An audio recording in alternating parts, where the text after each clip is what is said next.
For my observations, the sites that I went to were Pathfinder Pre-K in Jacksonville, Arkansas, the Pathfinder Autistic Academy in Jacksonville, the Pathfinder Pickens Workshop for the adult site in Jacksonville, the Lonoke County Exceptional School in Cabot, and the Cabot Zones Daycare in Cabot, Arkansas.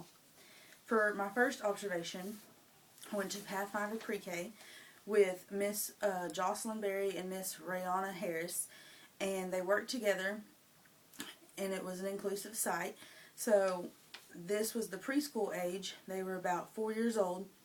When I went in, one thing that I really noticed that I really liked were some of the students were playing in the sand and the water, the sensory tables, and learning in that way.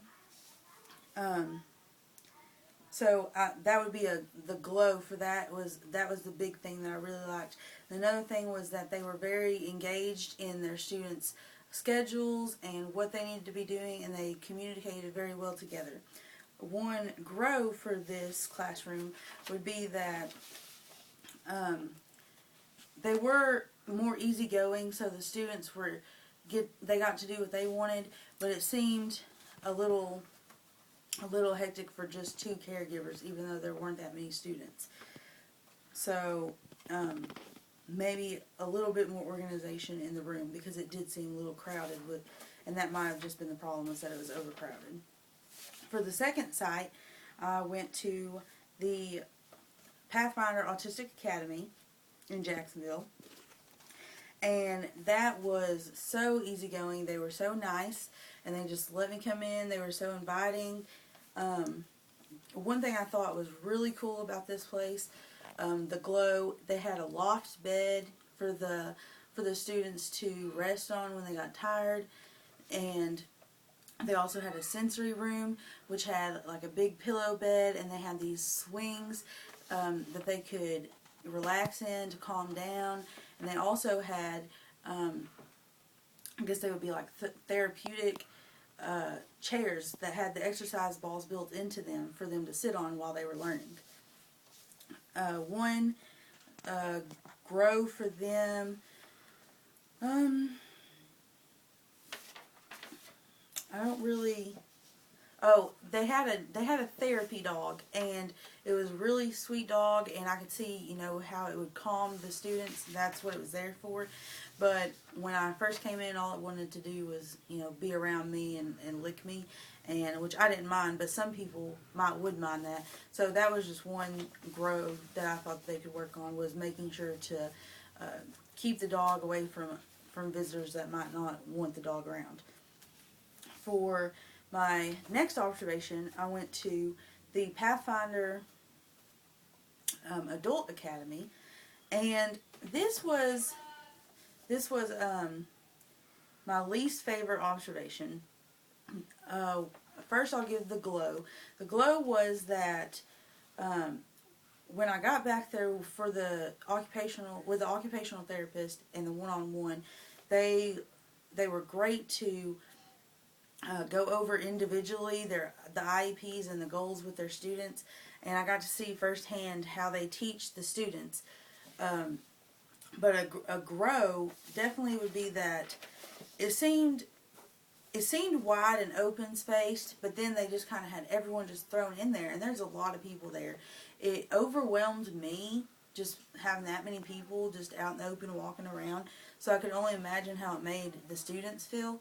And also the receptionist kind of got a little snooty with me whenever I tried to go in there to get an observation. But once I got with the therapist that I was observing, then it was okay.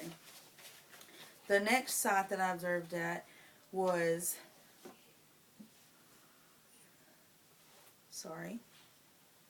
the Lonoke County Exceptional School in Cabot.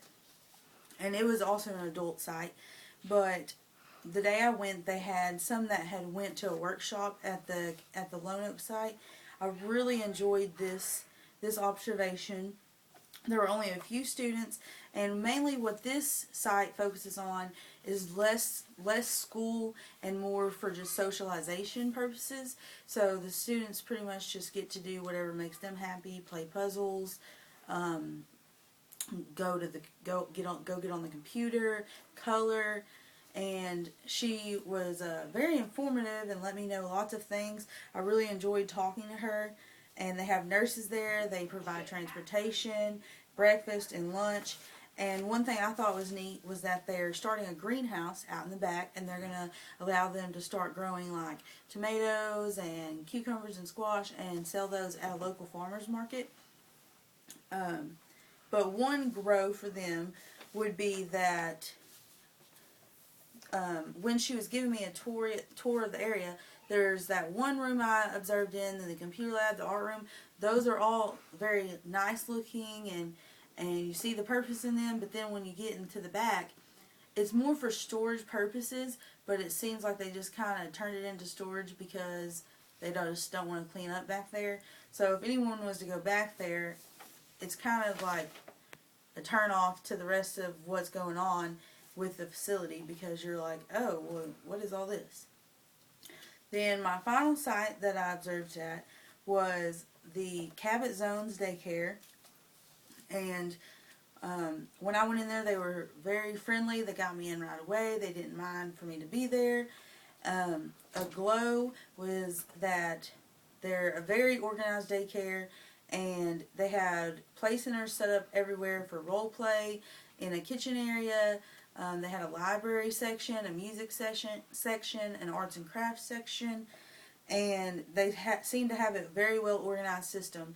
Parents were coming in and signing them in, didn't have any troubles, and I just thought that was a big step up for a daycare.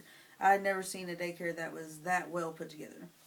But one grow for them would be that because they are a daycare, they do have some like teenager workers there, and they kind of just threw a few teenagers in there to watch like 20 to 30 something kids or children, sorry. And I didn't know if that was the best option that they could have chosen. There should have been someone a little bit older in there. But overall, I enjoyed all of the observations. It was hectic trying to get them scheduled, but once I got there, I really enjoyed it, and I loved being able to experience observing the inclusive sites.